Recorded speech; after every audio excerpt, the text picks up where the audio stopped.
I'm gonna call this meeting to order at 6 o'clock. Can I have everybody stand and I'll recite the pledge? Yeah, he already started it. I pledge allegiance to the flag of the United States of America and to the republic for which it stands, one nation, under God, indivisible, and liberty for justice for all. Amen. So I would like to have Miss Tammy, our business clerk, to complete a voice roll call. When she says your name, please acknowledge present for the record. Trustee Bass. Present. Trustee Bosker. Here. Trustee Byler. Trustee Manning. Excuse. Trustee Mercer. Excuse. Board Chair Miskowitz. Oh, present. Vice Chair Oldenburg. Present. Trustee Ramsey. Present. We have a quorum, thank you. Okay, public comment is the time on the agenda for individuals to comment on items that are not on today's agenda. These comments must be about public matters and cannot include private matters.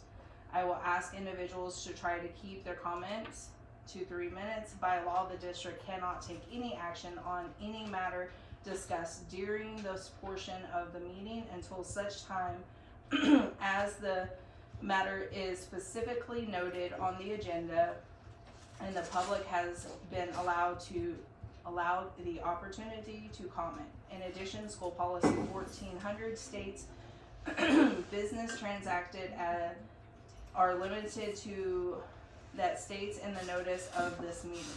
So please let me remind everyone that our superintendent remains available for the community to speak with about any school issues. Are there any public comments at this time? Please state your name for the record. Jessie Novak, I'm the art teacher. I'm on your agenda for the very last item, and that switched at 4 o'clock today, so your paperwork's not updated. We have a group of students who is interested in traveling internationally through EF Tours. EF Tours is a educational travel provider. They've been in business for about 60 years. Thompson Falls just traveled to Italy with them this past summer, and they're headed to Japan this coming summer. So I've been in really close contact with their counselor, Rob, who's coordinating their trips. And we have a group of 15 Knoxon high schoolers or incoming high schoolers who want to travel with us in 2027 to London, Paris, Venice, Rome, and an extension to Pompeii and Capri. So we would spend about 2 weeks over there. We're hoping for June of 2027. So it gives about a year and a half for students and chaperones to raise funds for the trip. I was talking to Mr. Ramsey right at the end of the school day. We did find out through, was that Kavla? Killa. Thank you. Yeah, so through our lawyer, that they actually don't recommend that we travel as a school group. They recommend that we travel as an outside entity for the sake of our insurance. As we get more information and as that information potentially changes, I will keep you updated. One of the biggest reasons we want to go is just to give students the opportunity to travel. I asked all of the kids who wanted to go why they wanted to go with, and a couple of the statements were, I wanted to go on this trip because I enjoy traveling. Traveling provides the chance to learn about other cultures and how others live. It also provides the chance to explore the world outside of our small town. Another student said, I want to go on this trip because I've never been out of the country. I want to learn how different the cultures are in Europe compared to America, and also learn about some history in person, not just in a book or on a screen. I would like to try new foods that I wouldn't even know exist or have had the chance to try until I'm over there.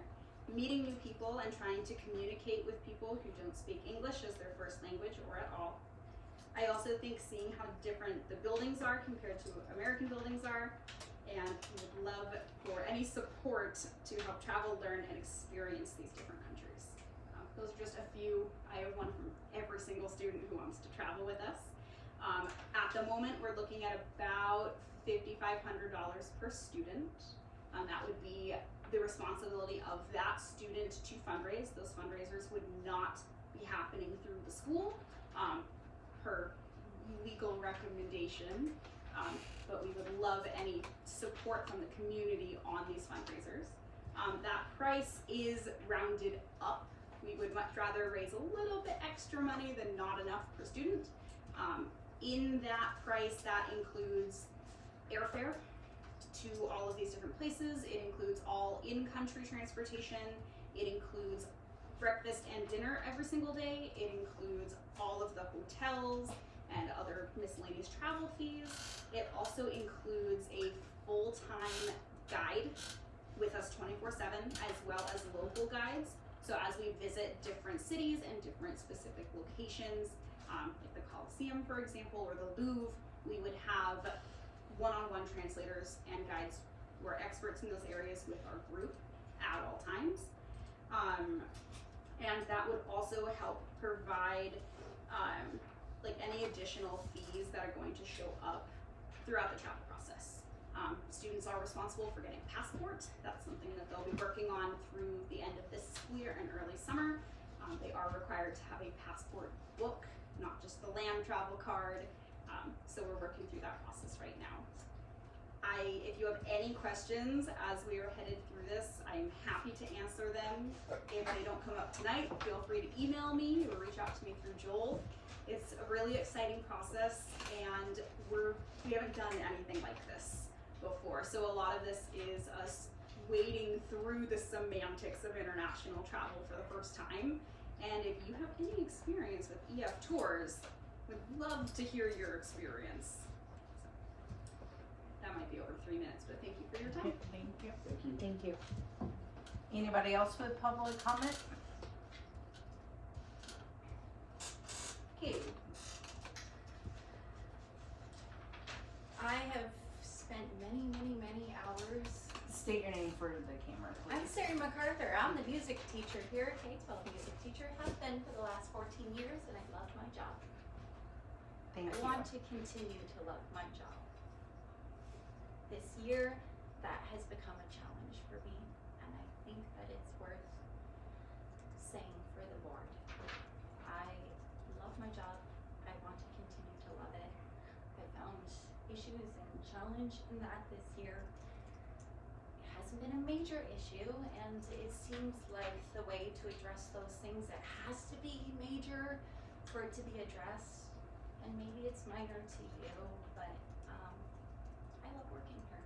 I want to continue to love working here.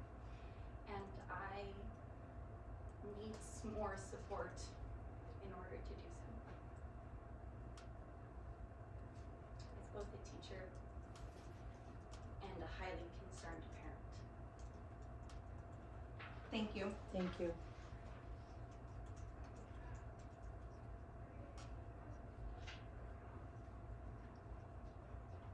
Any other public comments? Okay. Reports, moving on to reports now. I want to remind everybody that reports or information only. Any questions, I want, please reach out to Mr. Ramsey, our superintendent, after the meeting, either in person or email. I'll give the floor to you, Mr. Ramsey. Oh, I guess I'm Do you first want on to the go list. first? I guess so, sorry. It's worded weird. Okay, so at this time, I just wanted to inform, remind, we kind of discussed this a while ago. Miss Tammy give you guys the forms in there. But for the public to know, we have 4 seats open on the board this election term. So if you guys are feeling like you want to extend, run again, please fill those out. The deadline to have those forms filled out and turned in is February the 9th. If you don't have the form, Miss Tammy has one. Also would like to retell you guys, if you have any questions or concerns, or if you need anything from me, my cell phone, my home number, or Mr. Ramsey, we're all available, because I would really like to give you guys everything you need before the meetings so that we're all good to go. I know we have talked about the policy book. It's been one of our concerns. Over Christmas break, I and my computer had a very long discussion that it's a madhouse. Going back through our drive to make sure that our policy book is up to date on the revisions. I don't think, as much time as I put into it, I don't think that that is a good avenue.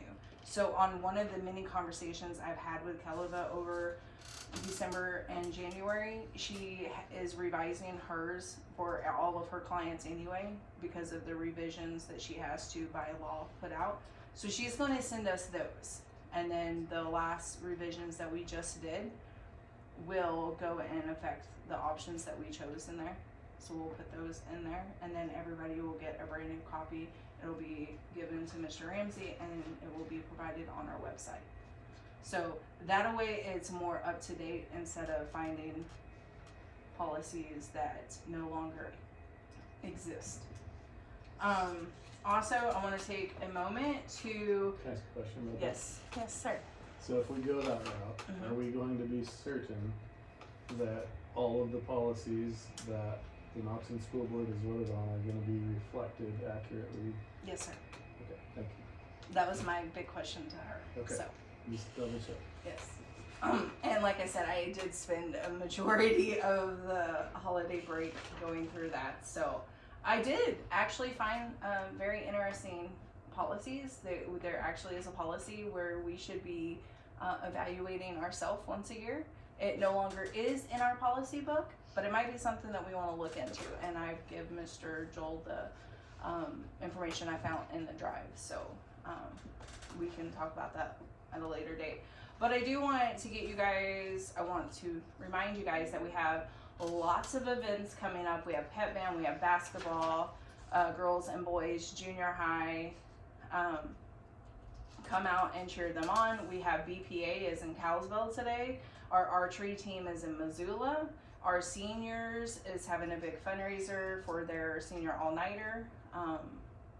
And to get tickets for that, you have to reach out to one of the seniors. So I would like to see you guys if you want to come down and cheer us on. And then also, one of the happiest things that I have to report is our adult ed classes. The people that I've talked to in the community are very happy with us this year, so I'm happy about that. That is all I have. Thank you. I think athletic director is next. Matt Havens, athletic director. Kind of in the busy season with junior high boys basketball getting started. They're rolling. We got high school basketball, boys and girls going. It's very busy. We're looking at baseball schedules already set, which is weird. Because last year it was like 2 weeks before season even was getting close before we had schedules. So MHSA is doing their best on that, and next year when we're doing our scheduling for like basketball, they're going to give us just our district games, which is great, and then we fill in the rest. That gives us a chance to pull up games that are a lot closer, like Troy and Clark. Do you think Instead of that'll going, Do you think that'll be better? oh yeah, way better. Well, yeah. If you wanna, there's two ways of looking at it. It's gonna be a lot less of this versus going to Hamilton, right? Will You're- that affect our districts? No, Okay. it will. Our district games will be just like normal, but we'll be filling our own in. And I requested that anyway from them, and now they kind of went that route, which is great. So we're in that stage where things are exciting. I'm still excited. Yes, I'm always excited. Yeah, if you need me, if a parent reaches out to you and has a question, don't be afraid to have them call me or email me. Because they, in reality, shouldn't be reaching to you guys. They should be reaching to myself before going to you. But if you get a comment from somebody. We did have a comment from the Flathead Valley Crusaders AD, and she was stating how respectful our boys and girls have been, and they look forward to playing us again. Awesome. So it's like, okay. And it was kind of interesting to watch our boys interact with them after the game was over. They're trying to dunk the ball and they're having fun. So, but it's a busy time. Good time. Thank you. Thank You're you. welcome. Mr. Havens, when do you, general timeline when baseball practice will start? March 16th. March 16th? Softball will start that day. High school track will start that day. And junior high track will start about a week and a half after that. Okay. So Yep. yeah, the MHSA already has dates set of when activities start. Okay. And you might have like, how did you know that? Because it's just one of those dates where you know. The others, I'm getting very forgetful. I know I talked to Mr. Arthur and Mr. Ramsey about it, but I grew up near Grass Range, and I had a few people reach out to me to say how impressed they were with the Knoxon kids when they went and played. Yeah, and you know, we think about that trip, and there was a lot of money came back from them where they cut us a check for a couple $1,000s, which kind of covered our, not all expenses, but it covered a good majority of them. Well, You know, and that was just off of their gate. You know, and so, and plus their officials were only 30 miles away, so the price of officials was under $100 for, you know, 400 total. And so if they come up here, it's closer to $800,000-$900,000. That's why officials are always so expensive. You know, I know we are going to, thank you for bringing that up, on February 5th, we're going to have the officials out of Kalispell because Libby could not cover us that night. So, yep, email me if you need me. Holler. Thank you.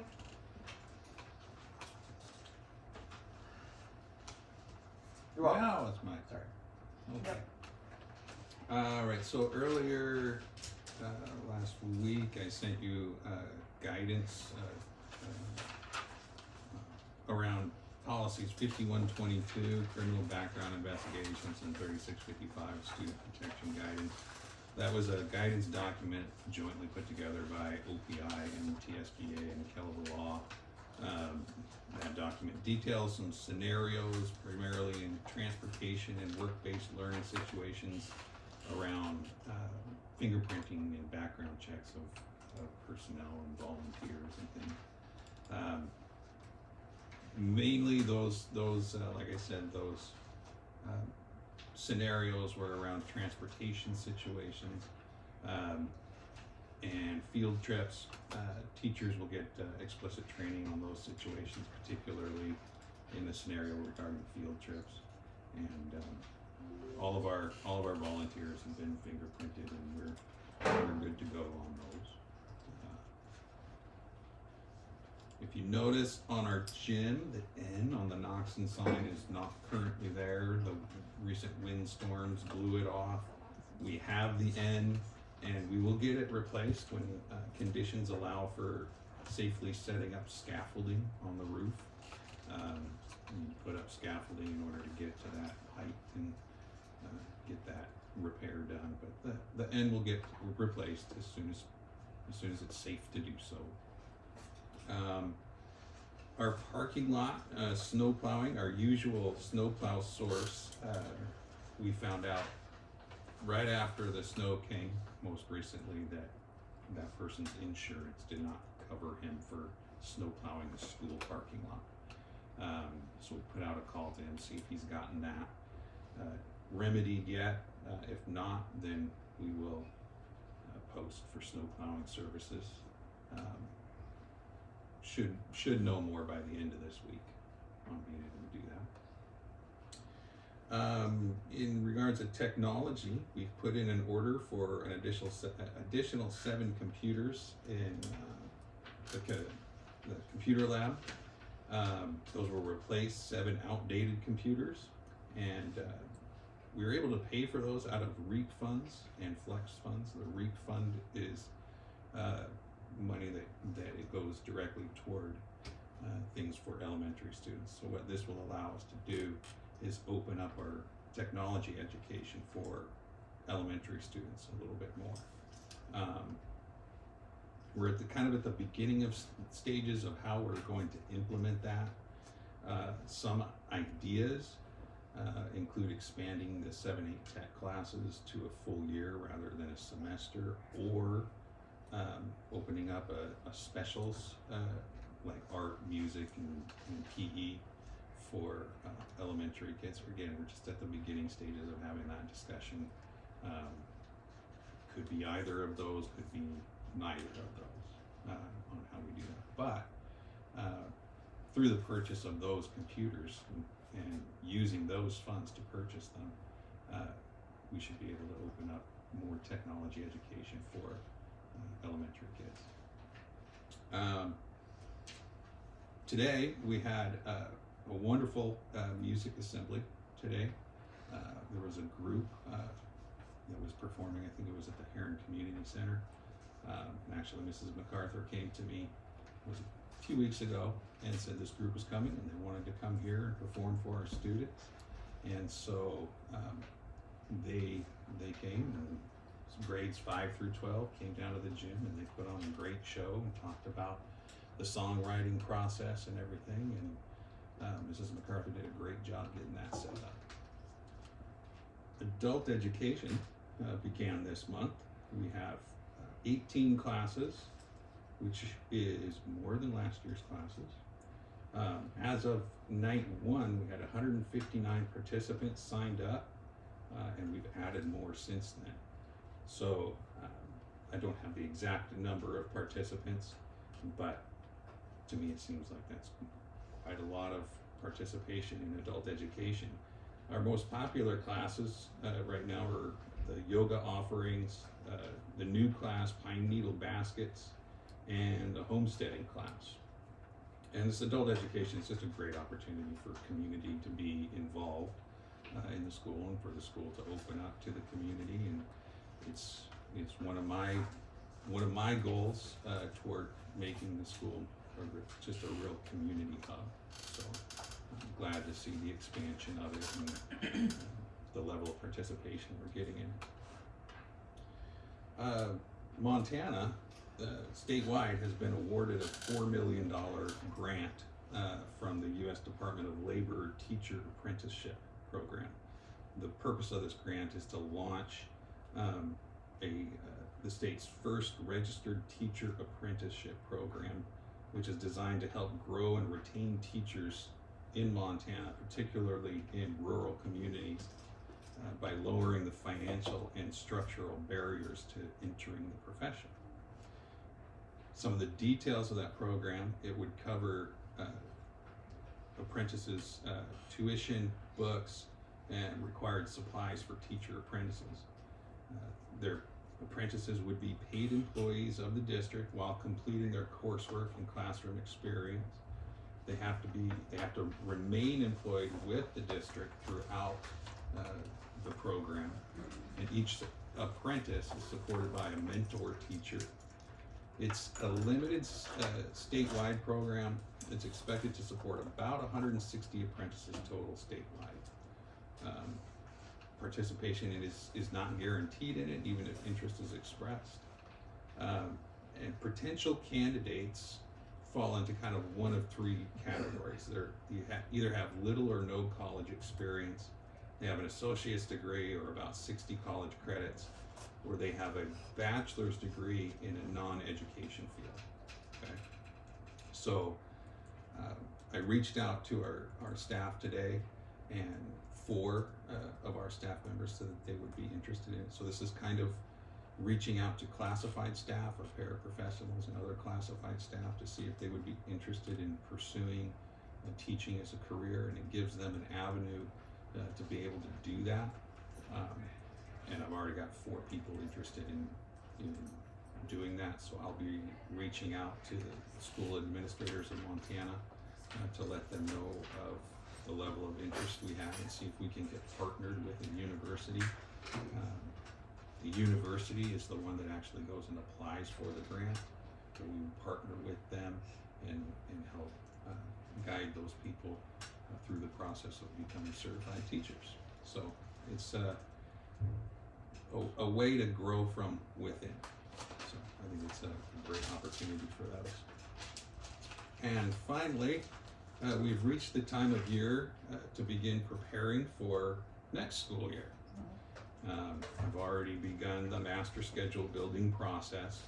It's a process that typically takes a pretty substantial amount of time, but the goal is to have the master schedule completed by the end of this school year before we release teachers off to summer break.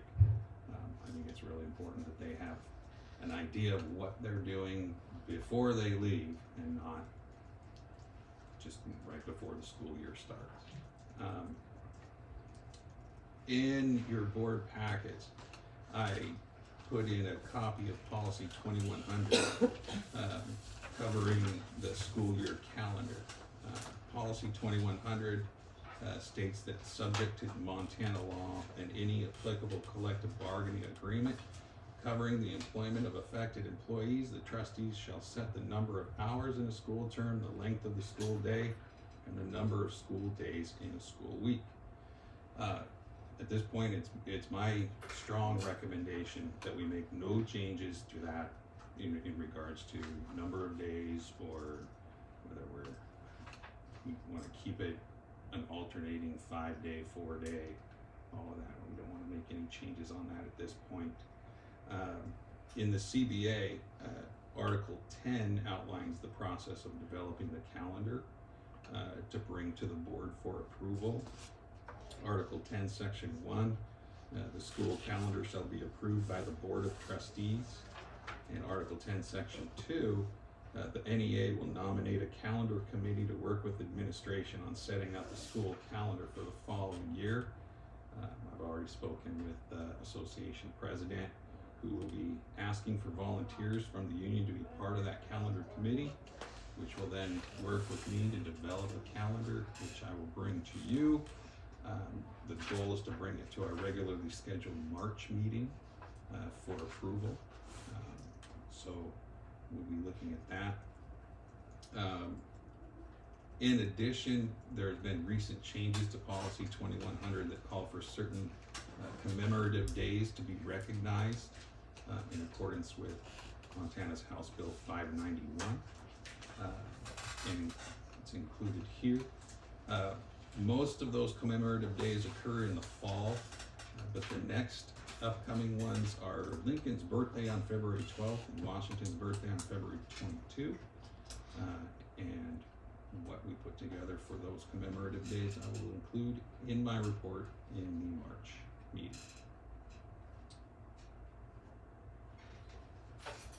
And that's all I've got. Thank you.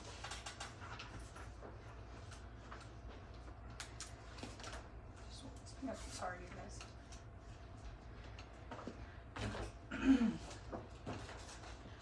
So moving on to the consent agenda.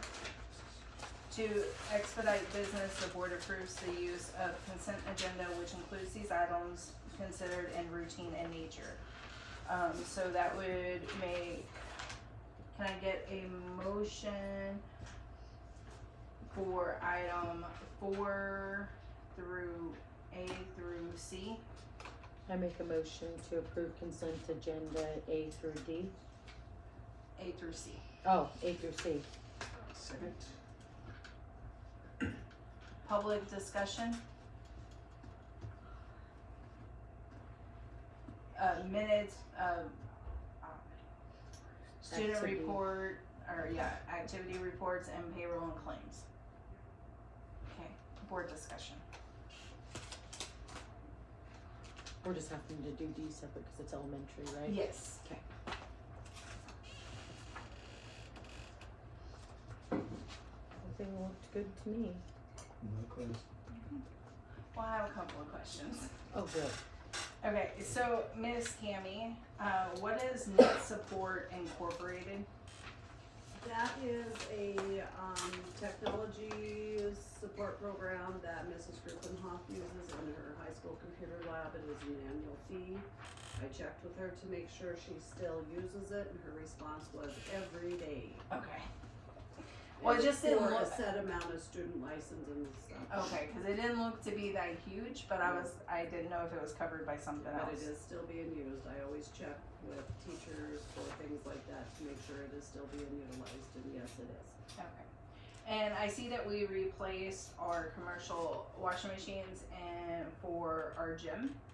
How long do we usually get a lifespan out of those? That one that came out of the gym, Mhm. been here since I've been here, so we're looking at 16 years. Okay. So, Mr. Gebhardt actually believes it was here when he started in the 80s. so Yeah. I mean, we got our use out of that thing like no other. And It was a 40-plus year machine that was Okay. finally had to be replaced. It was fabulous. yeah, Maybe that's what I need to get for my house. Yeah. it washes them pretty fast, and it does a really good job. So, Bus Barn Phone, Miss Tammy, I thought they paid for their internet and phone service out there. They do. It is a deduction on Okay. cable law, but I go ahead and pay it Okay, and we just deduct it out of just to Harlow's. keep that zeroed out. Okay. Oh, I was thinking of one thing, Mr. Ramsey. Yeah. So under the class money, like I've noticed that like the class from last year, 2025, they still have $725. When do we decide to do something with that, and how do we go about that? That, that gets distributed to. Well, other I've noticed it sits there the same. So what do? Do we talk to class members? Do you decide? They told me in the past when I asked in the beginning that sometimes they'll buy something for the school that the kids can use in memory of. So I just thought, yeah, I look at it and I'm like, oh, it stayed the same this whole year and it's still sitting there. So I don't know exactly what, if you wanna look into Yeah. how we go about doing something with that, or maybe getting the kids something. Can I or- answer that question? Yeah. Can I chime in on that? So once classes are done, they graduate, their funds are there. It basically is no longer that particular class's funds. So then it is dispersed between other groups. And generally in the past, what has happened is it goes to student council, which is then an all student encompassing fund. And then student council can use it for the different projects that they do Okay, for the the kids. entire school. But they do recommend leaving it set for a little while before you do that transfer and disperse it out. But Okay, it will be done before the end of this fiscal year. okay. Any further discussions? Okay, Miss Tammy, can we get a voice roll call vote? Absolutely. Trustee Bass? Trustee Bosker? Yes, Board Chair Miskowitz? Yes. Vice Chair Oldenburg? Aye. And Trustee Ramsey? Aye. And motion carries, thank you. Can I get a motion? 5D. Thank you. Can I get a motion for 5D? Motion to approve consent agenda item 4D, elementary claims and payroll warrants. Yes, sorry. Thank you.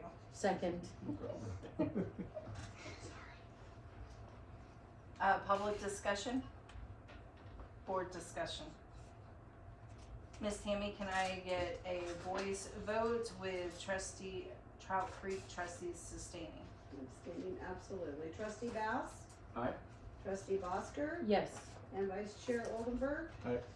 The Trout Creek trustees abstaining, motion carries. Okay, moving on to discussion items, which this is a new one. So I just want to, let everybody know that Mr. Ramsey, I will yield the floor to you, but this is discussion only. These are not action items. I will remind the public that because we are not taking any action on these items, if you have any questions or comments, please reach out to Mr. Ramsey after the meeting via email or in person. So the board does not field questions on things that are discussion items, is that what you're saying? Nope, the only, I called Kelva on this one. If we were taking action on these, then it's open up to the public. We discuss, we hear everything out. But because we are not taking any action on any of these items, it's just discussion. So, the floor is yours, Mr. Ramsey. Okay, looks like the first discussion item is a transportation contract.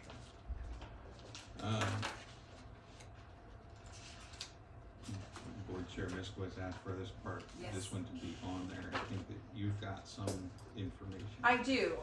Okay, so because we knew that this was coming in effect, that this contract technically ends the last day of school. We no longer have a contract with Harlow's. This was a 5-year contract, so it ends that day. But inside the contract, it says we agree to meet by April the 30th of 26 to renegotiate. So because I personally don't know if Kelva had anything to do with this service contract, I don't know. I don't know if you guys even looked at it. If there's anything in here that you guys would like to, because we're gonna have to open negotiations with Harlow's. We can either sit down at a table and decide just to go with Harlow's, or we can open the bid and we can put out bids for other school bus providers. So we have some time to discuss it, but by April, we have to in here either tell them we are no longer going to accept it or sit down with them. So, It may be advisable to begin those negotiations prior to, probably in March, begin that process. So that we know what we're looking at and whatnot. We don't want to end the school year without a transportation, we don't want to begin a school year without a transportation contract. So when, we'll be looking into, contacting Kelva Law, or what the process would be to go through the bidding process for transportation services. The goal would be, very much want to keep transportation a contracted service. Couple of questions. So, if it's a renewal, we do not need to put it out to bid? no. If we choose to renew this contract, then we just sit down and talk to them. The year that, the year that we decided to sign this 5-year contract, we did ask Mosier for a bid. They were extremely higher. I was not part of the negotiation. They came in, Josh and another guy came in. I know that they met with some people on the board, and then they presented this contract to the board. So whatever negotiations, like the negotiation team sat down and came up with this as an intensive agreement, presented it to the board, because I know Josh was here to answer any questions that we had. But I do know that before that, I don't know if the contract was for just 2 years, Tammy? I'm not sure, I was not the clerk. Okay. So we had a date, and I know that we put it out for bid because we got a Mosier's bid. They're the only other ones in the area that will even. And I did look, Spokane is Harlow's. So, because I know that some people have mentioned that maybe we could go all the way to Coeur d'Alene or Spokane, but the majority of them over there are Harlow's. So, but this is why we have to start looking at these, and that's why I asked Mr. Ramsey to put it on the discussion, give you guys the contract. You guys can look at the contract. I agree with Mr. Ramsey. I would like to send it over to Kelva so she could even tweak the language that we're looking at in this contract. Because I don't know if it was one of hers. Yes, sir, Mr. Bass. So why wouldn't it have to go out to bid if it's a new contract. I'm not saying that it doesn't. Oh, okay. Yeah, no, I'm not Okay. saying that it doesn't. I think it will, and if it doesn't have to, I think it should. It's a 5-year contract. This is something we should Well- keep people. In this one, they're asking for another 5-year contract. If you read it, Mhm. it's in At the here. end, yeah. Yeah, they do ask us to sign another contract with them, but like I said, there does have a date. It's very specific in there that we sit down and talk to them in negotiations. So that's why before this date, I would like to know if we ask them for a bid and we ask anybody else, we're still within that to sit down and talk to them. Sure. And this way, it gives you guys time to look at this. And look at what they're asking, Mm-hmm. potentially. And we get Kelova's advice on how to start the bid process and how to do it. So it sounds like first step is we need to Yep. talk to Kelva and Yes. find out about bid. But I want you process. guys to read this Mhm. so that we know. It's very important that we read. Second question. So the parting advice of the last superintendent was that we look into getting our own buses.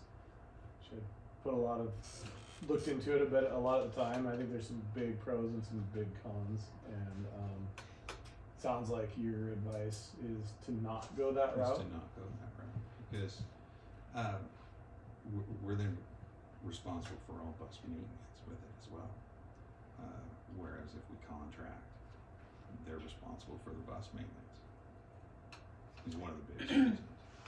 So, And I do know Whitesell had previously talked about it of maybe stature, like buying a few buses, and we are responsible for those buses, but we still contract out because we've never had the capital to get just 5 buses. Our district doesn't have enough money to get 5 buses and pay a maintenance, and that's just our route buses. And then I know previously we've had 4, if not 5 buses out at one time for activities. Can I add to the consideration of contracting versus Owning. owning is bus drivers.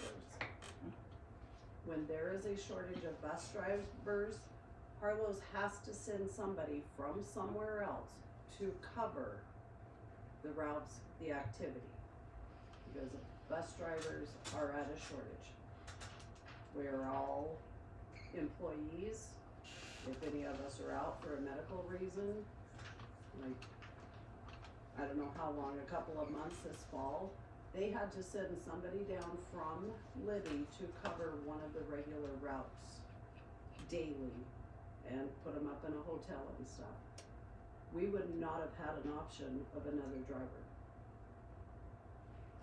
during that time. So that is also very much a pro to contract it out.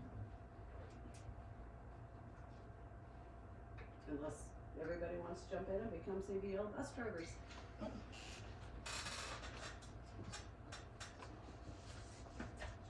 Any other discussion? Does anybody, just out of curiosity, know how many miles a year our buses travel when it's shown like the 552 per mile, plus the 188? Well, in here, where It is says, it?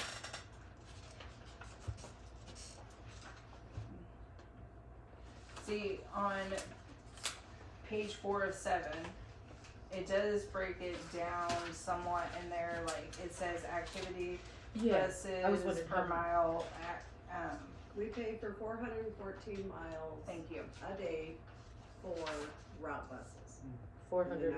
activities are beyond that. Yeah, it's on page 4 of 7, Tyra. And that's five bus routes.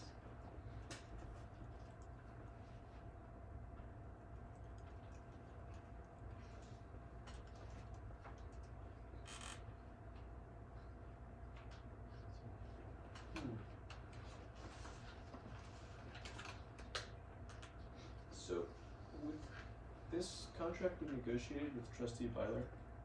No, he no longer, Okay, his name's just on this old one, I was just curious if yeah. it's still the case.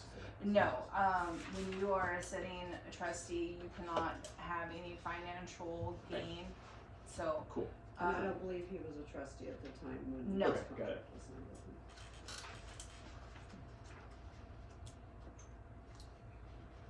But he has resigned. He retired, not resigned. Yeah, the only thing off the cuff, so I think we need to figure out this bid thing, do that. The only other thing I would think about when we do decide to negotiate with somebody is to look at the term. I don't know if 5 years is the standard for this, but 5 years is a long time. When maybe try and negotiate a 3-year term or something like that. Well, I think it was just something that, like, I believe we had a 3-year contract before, 3 or 2. And they wanted, longer, but there's pros and cons of having a longer contract. One, you're locked in for those prices, which is nice. And you have the comfort of knowing that you can check that off your checklist. But there is some cons too, because we might not be getting the best value for the best buck for our bang. Stuff's only getting more expensive. I see locking in a 5-year price typically, obviously depending. Well, I don't know how current. Assuming it's well negotiated. Well, I don't want to speak ill of this contract because I wasn't a part of it, so I'd hate to throw mud on it. But when I was looking up to see what the average cost is for per miles and stuff in the state of Montana, we're almost $2 more Oh, Per mile? per mile for what we pay. Now, but I don't know if, because I'm just asking Google, so No. I really don't know, but I did ask for the state of Montana. and that was for $2025, Yes. not 2021. Yes. So- If you look at the last page of the contracts. The 552 per mile, everybody Exactly, else. it goes up every year. And Right. everybody There's else a- you're seeing is the escalator. 352? Correct. Yes, Correct, So that means we're at I took 2,285 for our regular 414 miles every day. it says it varies significantly by contracts, but the average is $2 to $3 per mile. And then they have it like broke down of what you get, what you're paying for those. So, like I said, I don't have prior knowledge to this, and I don't know but I do know that this was significantly lower than what else we It was had in lower front than of us. Thompson. Yes.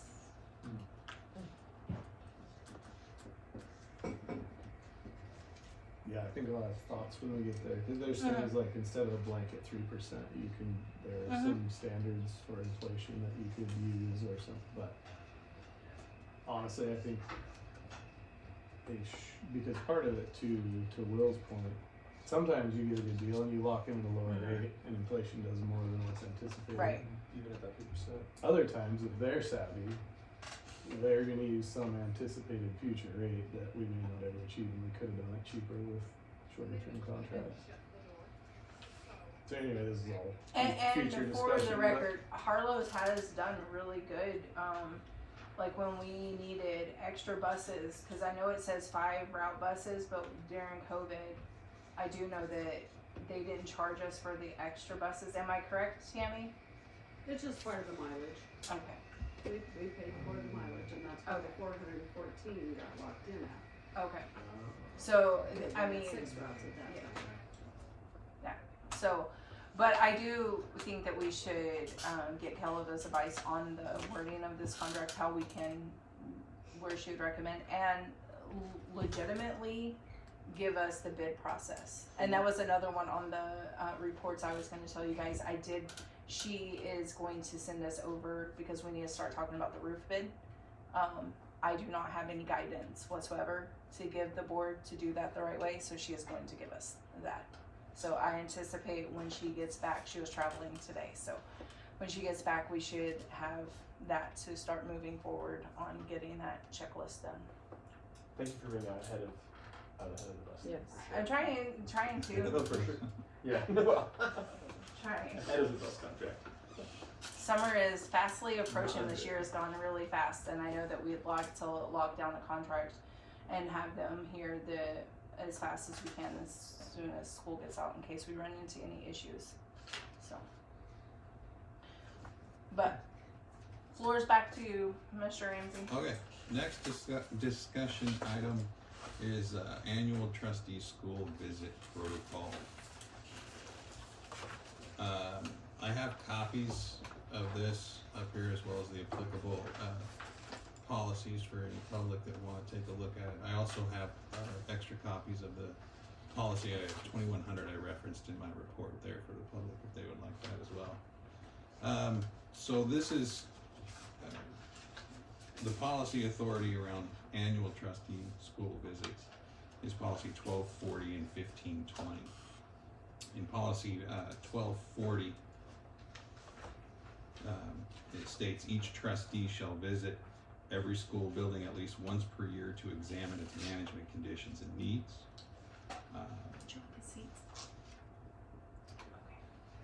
And then policy 1520, visits to schools in accordance with Montana statutes. Each trustee shall visit every school of the district at least once each school fiscal year to examine its condition and needs.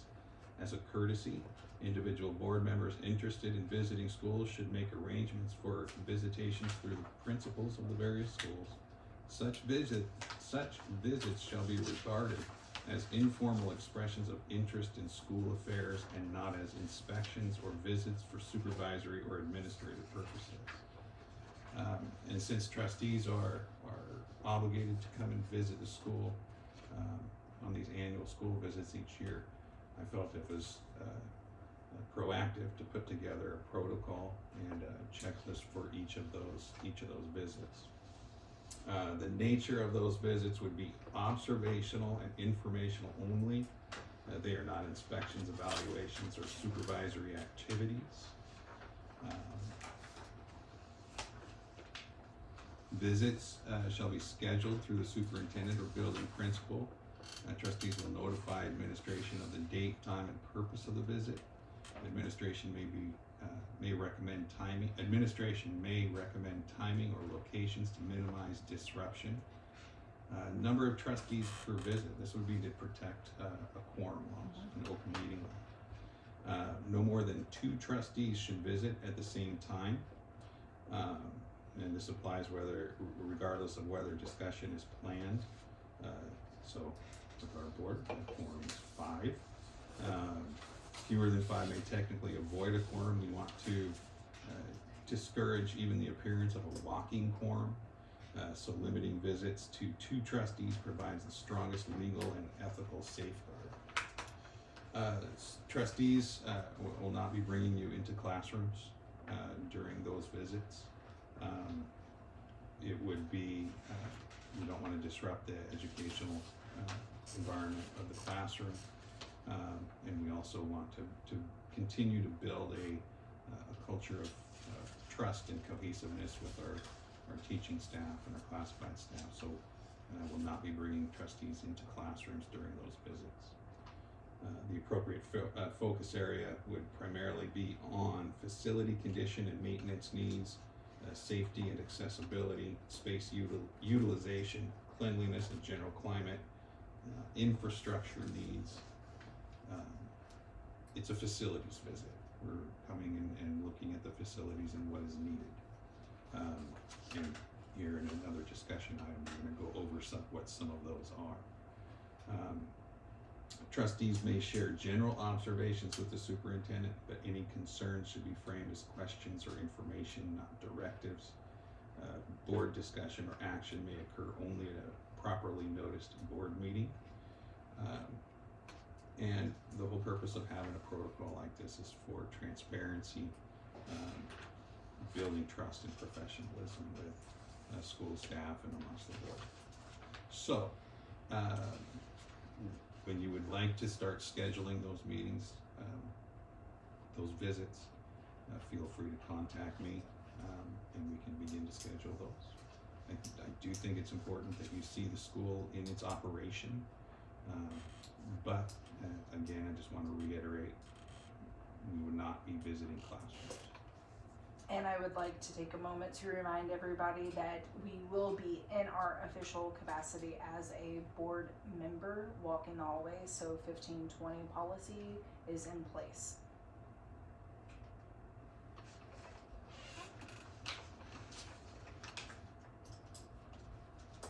So what's your intent with this protocol? To do anything formal with it? So you put together a protocol just so that we all have an understanding of what the purpose of the visit would be. So that there's transparency, that there's openness, so that we understand. Like I said, it's a facilities visit. We're coming in. I think it's important that you see, you see the boiler, you see the roof, you see the wood that needs, maintenance done on it. That you put eyes on that, so that when we're sitting here, you know what we're talking about because you have that personal experience with it. Yeah, but I mean, do you plan for this to be in a handbook? Is this just, where does this live? Oh, as far as a protocol, I do think it might be a good idea to put together a board norms and protocols book. Of course, those would not be policy. They don't have the same weight as policy, but it's a way of just clearly putting out how we do our work. And we have a policy manual, and we have student handbook. This is how we enact the policy. We have a staff handbook. We have a coach's handbook. It may be a good idea to put together a board handbook. I'm excited. I've been sitting on the board for quite a while, and I can only remember 2 of my yearly trips around the school. The last one was we timed it as a full board at the adult ed showcase. So, but we didn't travel the school. Yeah. We went into those classrooms. And then Mr. Martin had us when we expanded onto the library. Those were the 2 that I've had. So. Yeah, and those 2 policies do state that they should be an annual. Mm-hmm. So I am excited to see. Yeah. No, I appreciate you putting this together. I do think it's important. I think it provides very clear documentation and reminder to new board members, but also for teachers' sake, knowing that the school board's job is not to evaluate the performance of teachers. No. And I think it's nice having that out there for everyone to see. The other thing I question is, I guess you say in there like utilization of space and the general climate. Because outside of those 2 things, it could all be done outside of school hours. And it's more than welcome. If you want to do those visits during the summer, we can do that too. Okay. You see a different level of operation because there's a lot of maintenance happening and going on, and there would be a lot of value in board members seeing that as well. I'd be curious next time you talk to Kelly, just ask her something like this, what she thinks of it, and if she has any advice for the board in terms of if it were to find a home in policy or handbook or whatever it might be.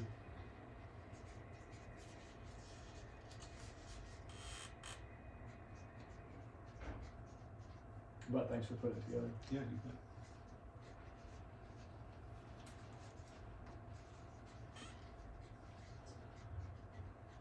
That's the policy. That's the protocol, and that's the policies that apply to it. And that's the school calendar one, yeah. Give somebody that. Okay. Okay, next discussion item.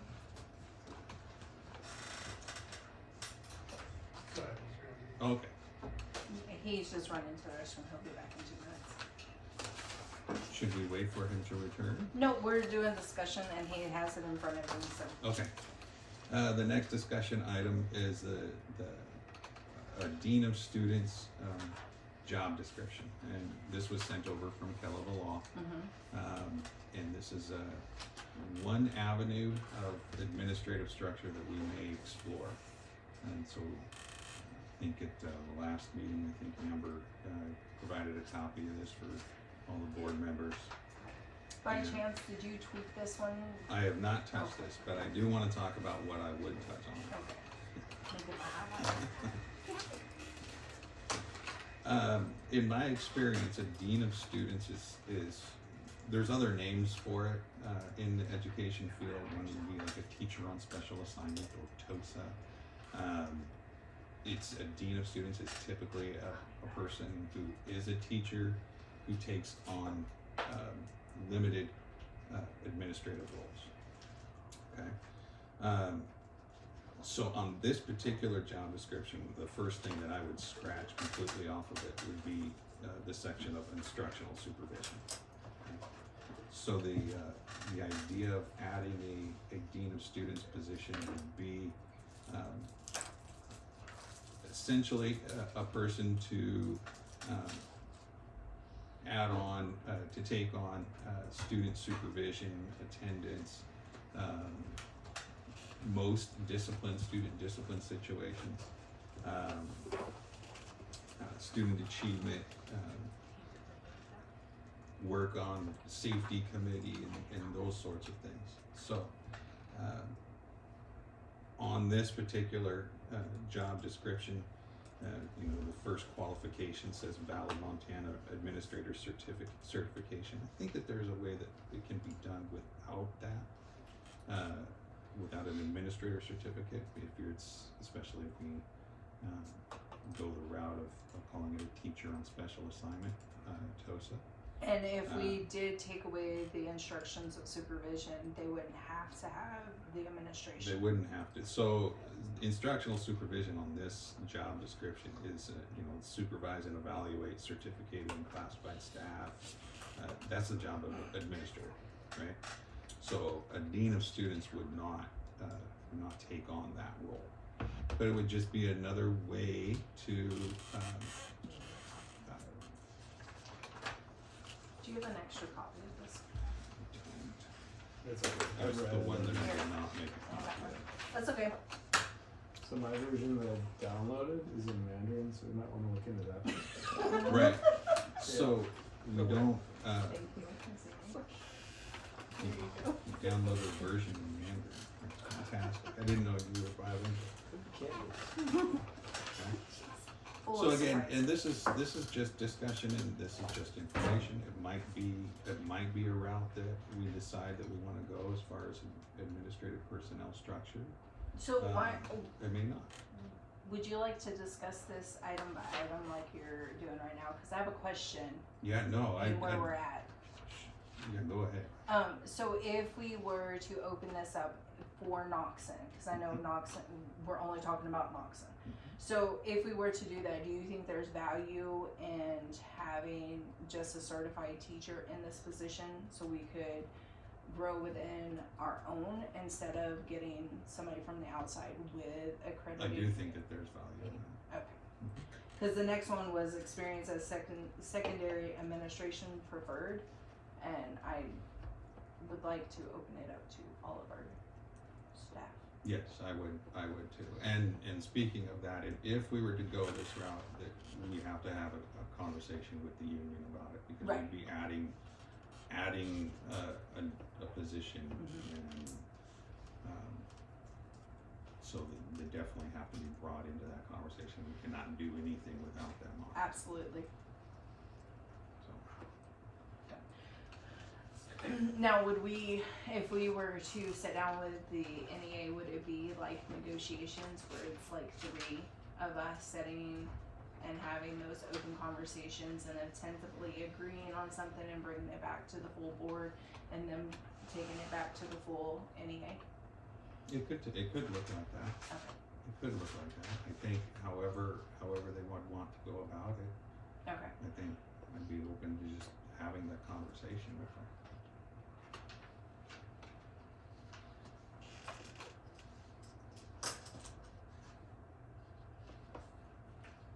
And just for clarity too, I have been this at one point in my career. So I have been a dean of students, so Well, I think it's a great way for any of our staff members who think that they want to go into administration, but they don't want to. That's a lot of money and schooling to get those credentials, Right. so they can see if they actually like it, Mhm. and It's if a they great way to, enjoyment. it's a great out way of to it. test the waters. It's a Yeah. great way if somebody's looking for something a little bit different professionally, to try something a little different. Yeah. There's multiple ways to structure it. So I have a few thoughts. Sure. One is I think I've been saying this since before before Mr. Ramsey was offered the contract, that I do think we need more administrative support in some capacity, and the sooner the better, I think. Feel very strong, appreciate this, I think this is certainly a big possibility. Been trying to get the information on similar schools around the state, how do they structure administratively. I still think that's the approach that we should take, feel that way very strongly, instead of looking at one possible thing. Let's look at all the possibilities, let's look at the pros and the cons, let's look at budget, let's look at everything, and let's try and figure out what everybody hopefully agrees is best for this school. We're Class C, right? Yeah. Part of it too is looking kind of at almost a separation of powers, and what's the best fit is getting Kelava's input on, what are some strengths and weaknesses of different potential models from that perspective. I just think there's a lot to be considered. I'd like us to take a broad look at everything, and I know I had put in a request to Mrs. Kelava at one point, and then I think Amber seconded that, but haven't heard anything yet. We'd really like to get that information in front of everybody and start having some discussions. I will again add it to my letter to her. I have not heard anything on that particular thing, but I do think, I don't know, maybe there, as Google says, there's 90 schools in Montana that are Class C. So I don't know, on individual websites would it tell us what they have and how it's structured, if we should reach out to other board members on those, because I've done that in the past. I have contacted on their websites their other board members and asked in the past. So instead of, if we were not getting a direct answer from our legal team, then maybe we could, and I could also reach back out to Deborah Silk and see if she has something. I don't think they have what we're looking for. I think we've asked her similar. Yeah, when I was talking to Mrs. Kelava, she had said that'd be pretty easy for her to put together. She's kind That's of why I was hoping. yeah. Otherwise, yeah, we could start calling school boards, we could start calling superintendents, and at least get a subsample that we put together, and then maybe from that point we work with someone like Mrs. Kelava to see what some of the strengths and weaknesses and cost and all of that are associated with different models. Because if we do want to give him help in the front end, like he says, it is a very big, we have to talk to the NAA. This technically goes into the CBA. It will be, it will have to be a conversation, and I'm guessing it won't be just a yes or no. They will ask questions, we will answer, they'll have concerns, and same for us. So, the summer is fast approaching. I swear tomorrow is going to be summer. So I'll reach back out to her. I will send out a email to her tonight, and I'll put this on there. Yeah, I think a good goal, and Mr. Ramsey, tell me if you think a different goal is better, but I think it'd be a great goal to have someone on board sometime, and to have this figured out, resolved sometime this summer, and have someone for the whole, does that seem? That would be the goal. I will just take a bite the bullet. I don't think we'll be able to sit down with our NAA in the summer. They all have outside obligations So it might be really hard to sit down with our NEA during the summer hours. So just want that on record. And by the way, it's gonna be 48 degrees tomorrow. Spring's coming. I'm feeling pretty And, sick. they're a very important part of the That's contract. Thursday, Yes. I'm sick. That's why I wanted to state that I know from previous negotiations and things that we've had to do, it is hard because they do have second jobs. They have other, that's when they vacation, they travel, they are not taking time off of school to do it, so. So, I mean, that would be a great goal. For the school Well, year. For, would be a great- for the record, I will reach out to Calova tonight. I will send a email to her, and I will give her 2 days to respond back to us, and then I'll call her. And if I don't hear from her personally, I'll call her office. Some of this might be served well with the scoping exercise too, if that wasn't too much of a, What is that? that might help foster more efficient getting from point A to point B. So Mr. Ramsey, by whatever means, reaching out to folks as appropriate to get, like, so say we get something from Mhm. Mrs. Calava and there's a few different models under consideration. Send That's it to them something and have potentially them talk Mr. about it. Ramsey could scope within the building Okay. and to see what folks think. Okay. I'm just thinking out loud, but. No, I agree with everything you said. I know that the NEA is going to be a huge part in this for us moving forward, and I don't want to force our hands by summer approaching. So And I want to provide this copy to anybody in the public that would want it. Okay, next item, building maintenance projects.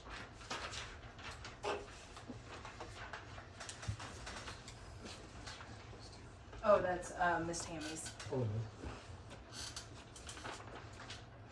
Thank you. We have, Yes, you boss. wanna go and detail us in on some building maintenance I projects? think I kinda got a belly up to the bar, cause you guys know I can hear so well. So, first thing to break the ice is, last time I sat with you guys, I asked for $3 million in cash. I don't see it, so I'm wondering what happened here.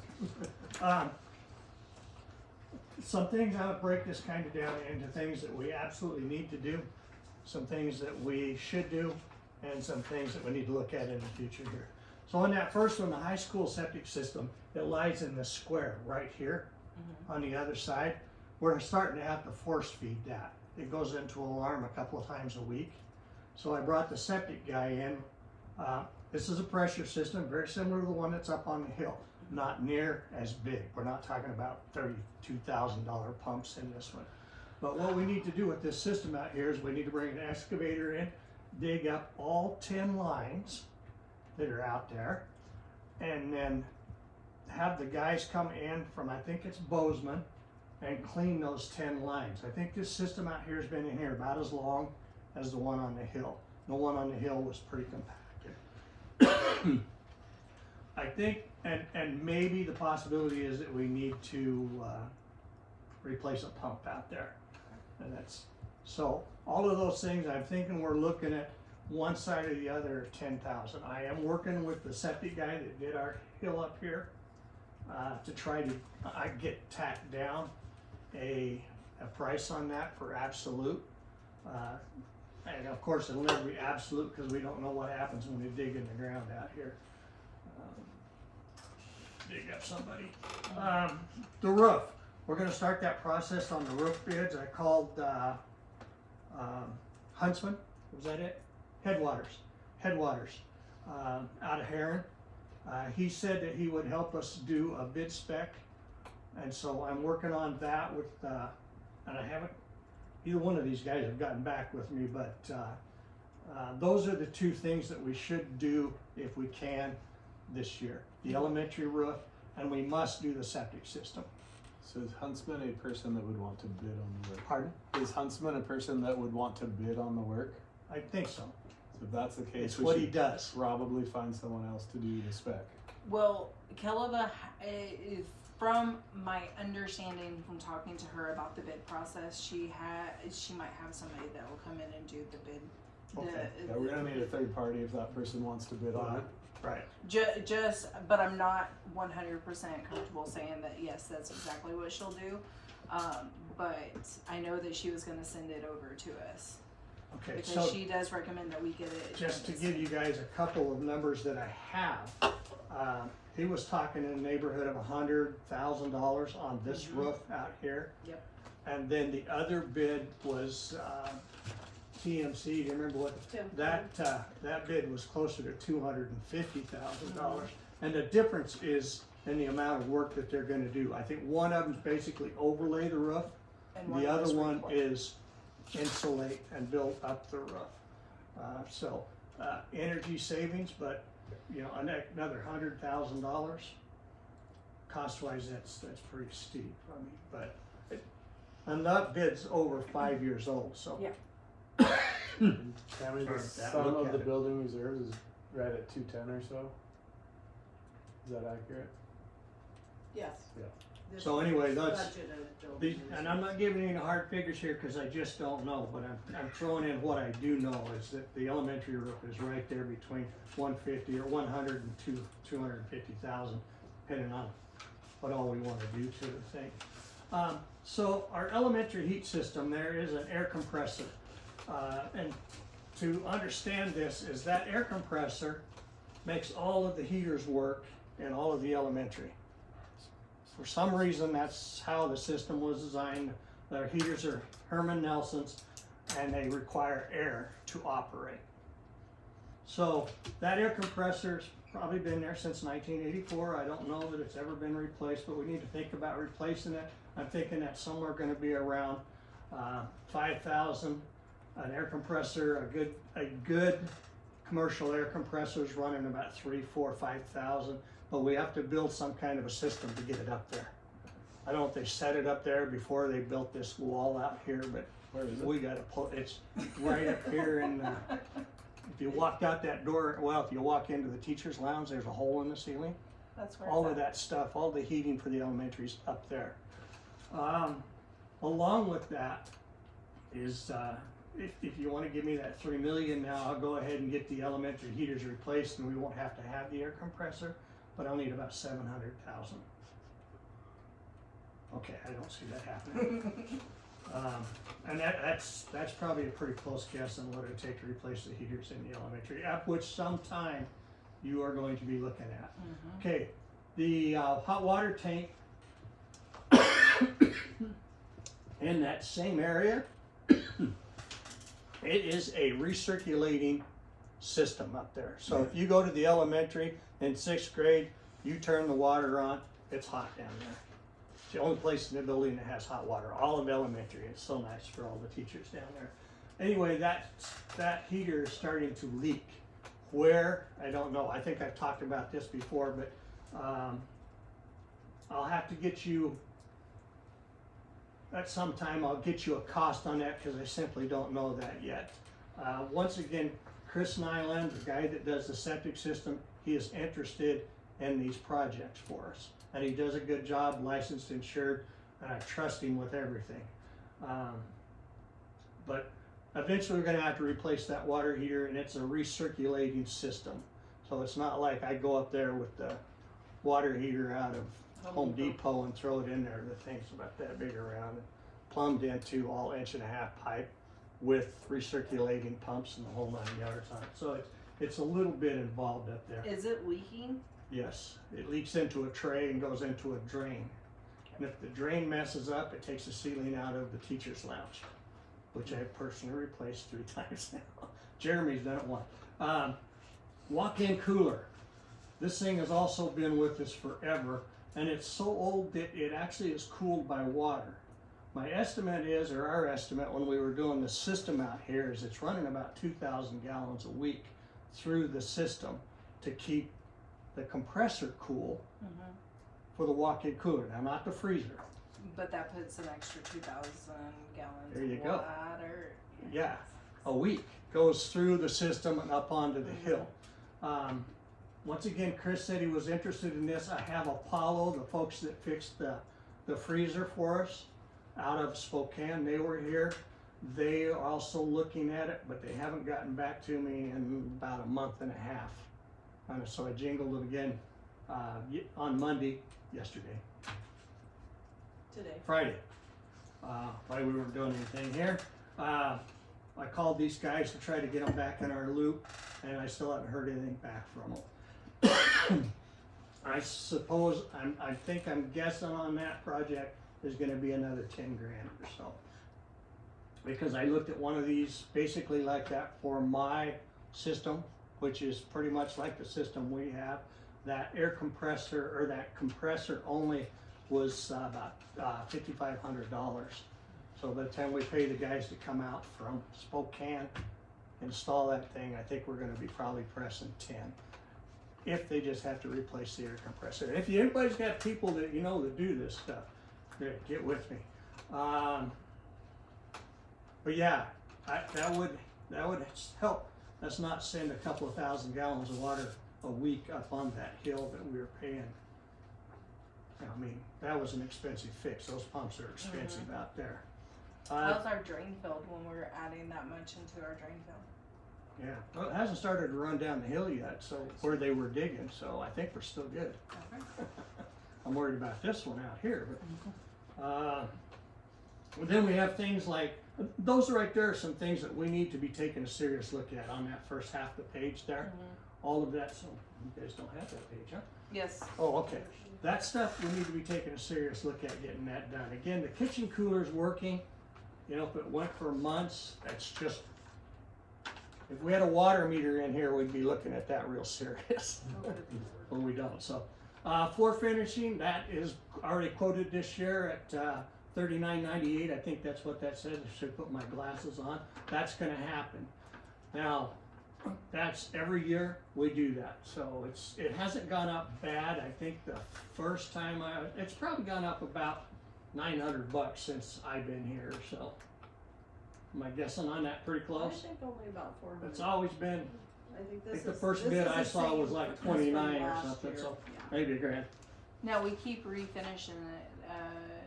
Is there a point in time where there's not going to be any life left and we're going to have to redo? You know, the all gym we're floor? doing, yes, that's a big one. I'm not gonna be here for that. At some time, because I Zamboni the floor, I look at almost every board on that floor a couple of times a month. And there's a lot of loose flooring, and there are some nails starting to come through.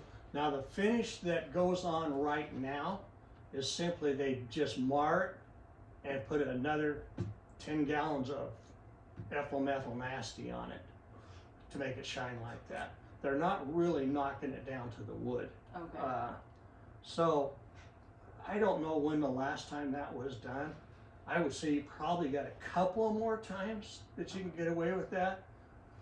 The bigger concern will be what's happening underneath that gym floor in that crawl space down there. Once again, I won't be here for that. But somewhere you're probably starting to rot out some of your timbers and stuff that are under there. And I have no idea what a gym, and basically you're looking at a gym. Something else that you need to be looking at, and this is long term, are those big beams. Not to scare anybody, don't let this out of the room. You're on video. Those big beams need to be inspected. They're getting a lot of major cracks in them. So we have been very, very, very fortunate in the last few years not to have a serious snow load.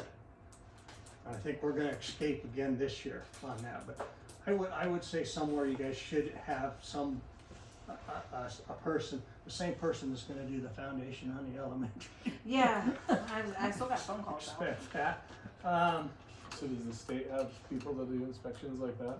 Or would it be contracting privately? I've tried to research structural foundation people to try to help Dan get numbers to. I drew a blank. I would assume State Facilities has somebody that, You can get I enough think that's truck worth to get you looking into. enough money for a new building. That's where we should go.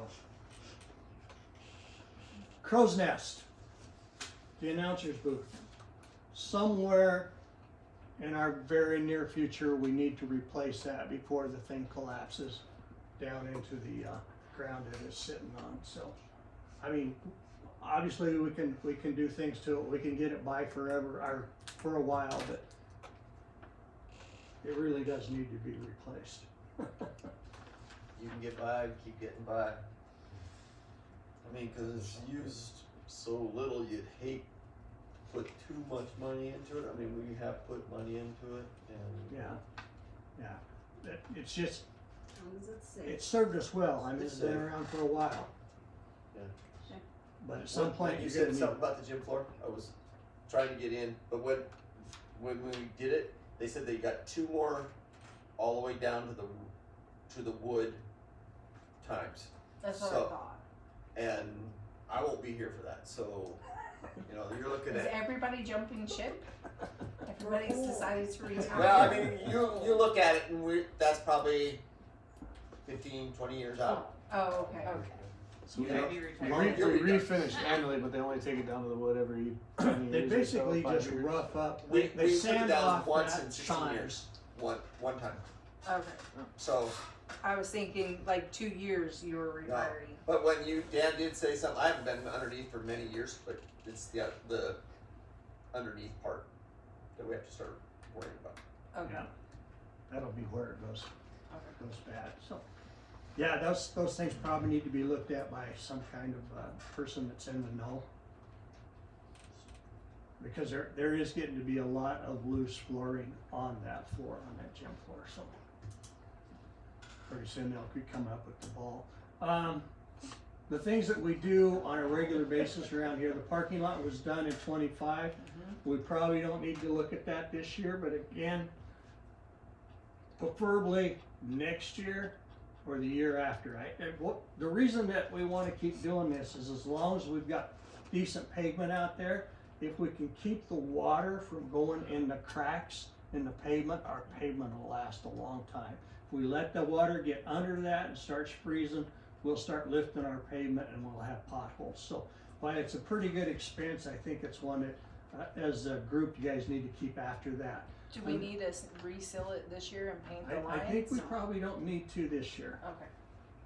But again, that's take a look at it in the springtime. If you guys wanna walk it with me, we'll take a look at it. But, we have a really good crew that does that. It takes them an entire day to pull it off, but they got a whole herd of people that come right down till 4 o'clock when the paint guys show up and paint the thing. So, they're out of Coeur d'Alene. Can you think of them? Asphalt Pros. Asphalt Pros. The last one that we have, and this was done in 22, and this is another one that we have to keep up on, that it's expensive, but all of the other side of these walls, all these beams go through, and it's all the same wood that's in the bathrooms and the such. All that wood out there, all the way around this building, and that gymnasium is all wood exposed to the elements. And so that $20,000 was simply painting that eave, soffit, all the way around the building. And it's So due this year by the calculations? I think maybe not this year, but I'm thinking next year you're gonna wanna take a look at that. I think we can be good this year. Depending on weather. Again, we're looking at some pretty easy weather that I see a couple of months out. So again, we get out and we start looking at it and then I might change my mind. Okay. But questions? Thank you for the report. Appreciate it. Well, hold on, I see a walk-in cooler upgrade grant option right here. Yes. As I've been finding information on different grant options, I'm adding it to that document, so I Okay. have everything handy and we will start pursuing. And I have, Miss Christina from the kitchen putting together something that highlights that we do a fresh fruit and vegetable and salad bar and stuff, and so the importance of a good walk-in cooler system, so we can continue to provide fresh food options and the foods that are needed to make things from scratch. So she's working on that side of it. I'll start putting together other stuff, work with Mr. Ramsey, and we will start pursuing any grant possibilities to help fund that cooler project, so we can hang on to our septic system. Yes. Thank you. Thank you. And I have a copy of the notes that Mr. Bledsoe talked about if any members of the public want that.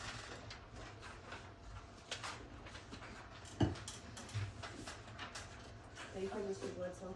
Travel Any- safe home. Any further discussions on the discussions, you guys? So, just to clarify my notes that I'm gonna get with Ms. Kalova, you want me to give her the protocol and get advisement on that yearly trip around the school and get back to the 90 school class Cs and the dean of students?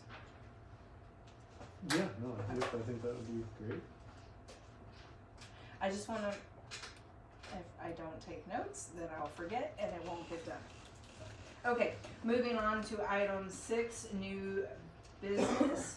Action items for each agenda item required a vote. The business clerk will ask for the record each trustee individual voice vote. At this appropriate time, the chair will solicit public comment on each item and recognized by the chair. Just make sure that you guys identify yourself for the camera.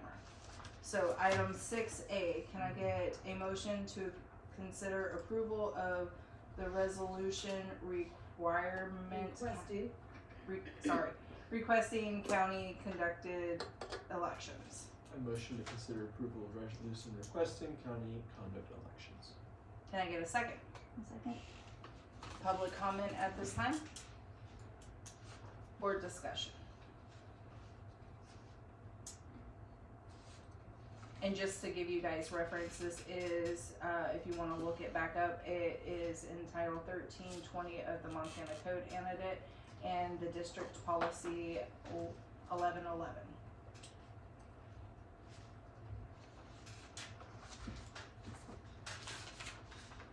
Miss Tammy, can I get a voice roll call vote, please? Trustee Bass, Aye. trustee Bosker, Yes.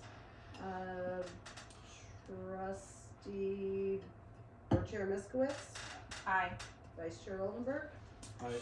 trustee Ramsey. Aye. Motion carries. And just to note that this is not due until June 1st, I'm kind of jumping the gun on it, but this is for the county to conduct the elections for the next fiscal school year, is this resolution. I just like to stay on top of things and get it done so it's not forgotten about. Thank you. You said June what? June 1st. Thank you. Item 6B, consider of approval of the MOU for junior high basketball assistant coach. Can I get a motion? I make a motion to consider approval of the MOU for junior high boys basketball assistant coach. Can I get a second? Second. Public discussion? Right now, there's only just one listed for a boys junior high coach. That's why we put in for the MOU to have a second one on the list of activity or people. So it's only on there once, which is weird. Cause I had an assistant and we did an MOU on years ago. How many kids are out? Huh? How many kids are out? 17. 17. 17. That's too many for one. Yeah, Sorry. but fantastic. I mean, great. No, I mean it's a great issue, great to have. But that the second person was not listed on that, and that's why we put it for. Any further discussion? Mr. Ramsey? No. Okay. The union have already signed. Miss Tammy, a voice vote, please? Okay, and Trail Creek trustees will be abstaining as it is an elementary only issue, so trustee Bass. Aye. Trustee Bosker, Yes. Vice Chair Oldenburg. Aye. Motion carries with Trout Creek trustees abstaining. Thank you. Item 6C, consider approval of sports coaches.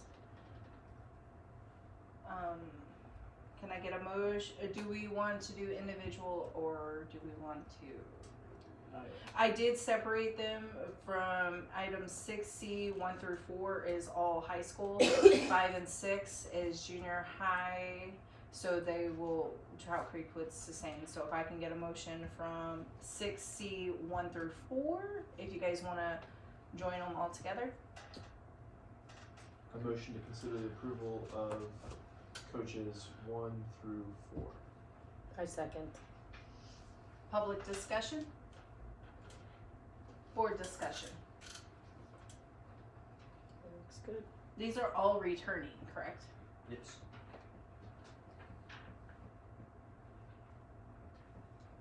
Roll call vote, Miss Sammy.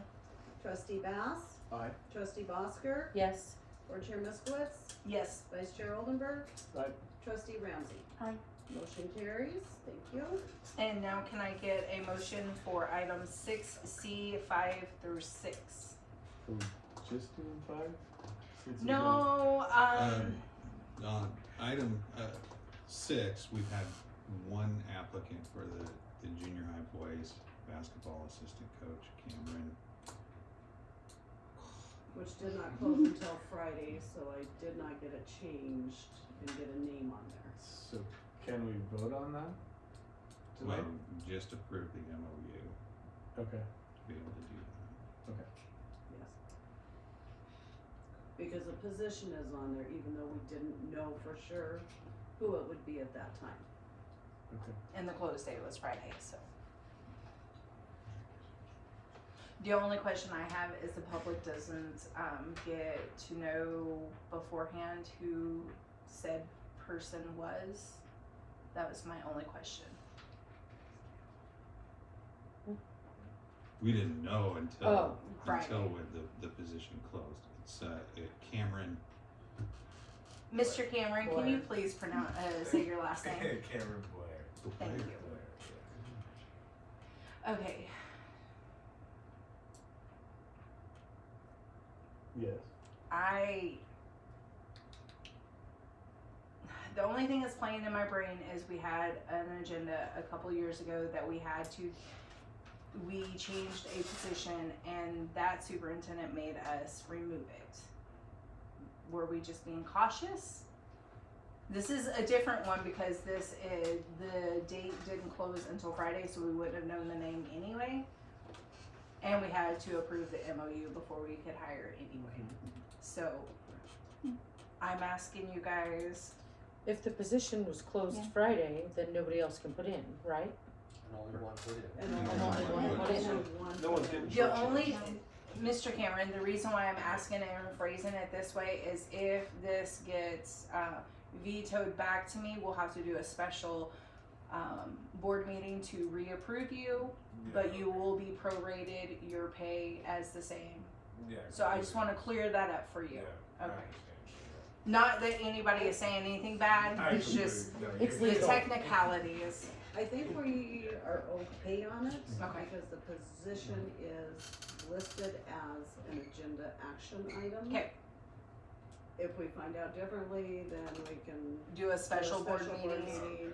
and Technically, note that it was null and void. and- Yep. we already have Could you- action, right? So it's, Yeah, it's on, It's it good. was public, yeah. it was posted that we were Yep. going to be hiring a junior high coach. There's just not a name attached to it. So that's why I just wanted to clear the air, that if there is any flag on the play, we will just bring it back to the board as a special board meeting and we will redo it to make sure everything is kosher and legal.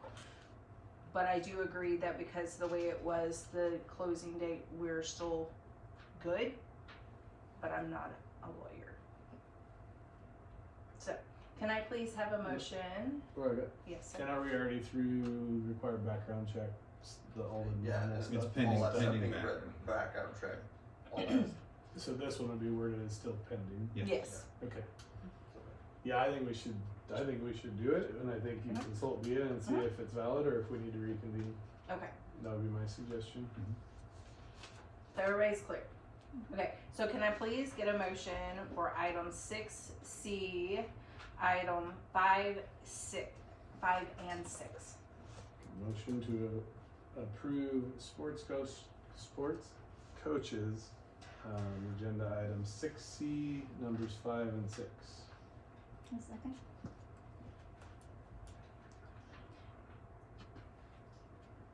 Public discussion? Board discussion? I'm glad you stepped forward. I'm glad to see him in the audience when he stepped Well, forward. thank you for being I here. think that's a big, It's huge. Honestly, I love to see alumni coming back and giving to the little kids. The little kids kind of shine more when it's you guys out there. They look up to you guys, so just remember, they look up to you guys. It's a lot of pressure. Okay, Miss Tammy, can I get a voice vote, please, with Trout Creek sustaining? Trustee Bass, Aye. trustee Bosker, yes. and vice chair Oldenburg. Aye. Motion carries. Trout Creek trustees abstain.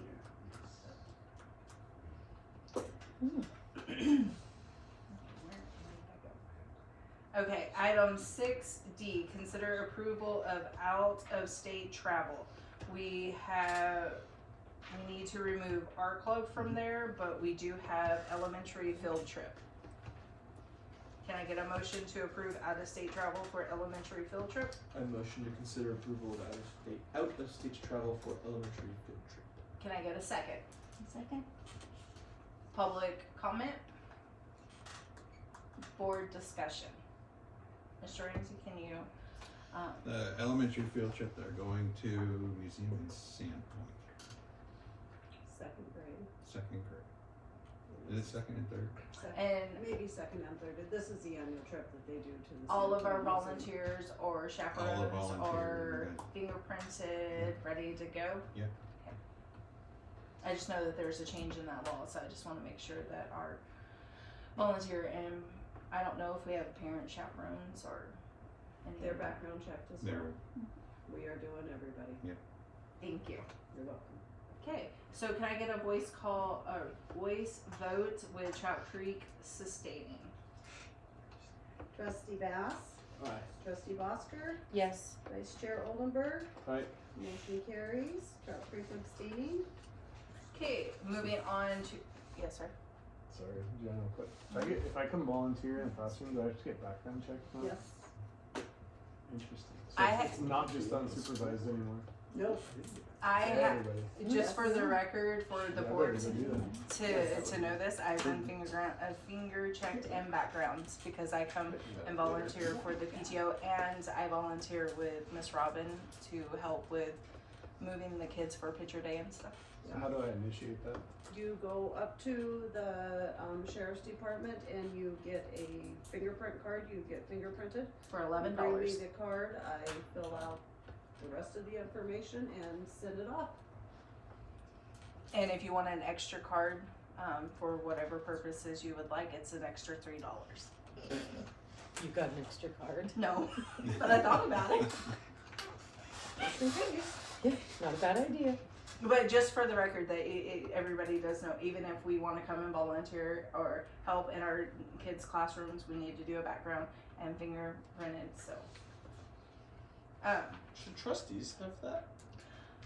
well, like it makes- just curious. technically, I asked Miss Sammy this, and we did get clarification. We are never unsupervised with anybody in the school, so technically it doesn't fall in that. But we agreed. For me, it was beneficiary because I do come in and help twice a year for like the hearing and vision screening for Miss Robin. I So was just curious. So when you say unsupervised, it's not necessarily unsupervised. It is in any situation where you may be standing close enough to a student. Teacher can be on that side of the room. You're by this student here, and you could say something to that child. Mm-hmm. so if you would like Even to though there's a teacher standing there. pay it the can just be $11. verbal. Oh no, I was just No, curious. no, Policy wise, Honestly, yeah. yeah. there's been issues with that type of situation, luckily not with us that I'm ever been aware of. But, So And it might come to the, anybody who could ever be standing close enough to a child in a school setting that they could say something to that child, then yes. and it might come to, that in the future that we do have a policy or a preference for us to do it. There's just a lot of times with all the policies that we have govern us, we're not really, as trustees, we're not, in those capacities, but as parents we are. So it kind of flip flops, cause as a parent I get to volunteer. So even things like STEAM judges, we're probably gonna wanna do this. They're not, moving forward. STEAM judges are not going to be unsupervised around students. So I will double check with BIA, Thank you. but if you look at the guidance document from Keleva Law and MTSBA, it kind of lays out similar scenarios.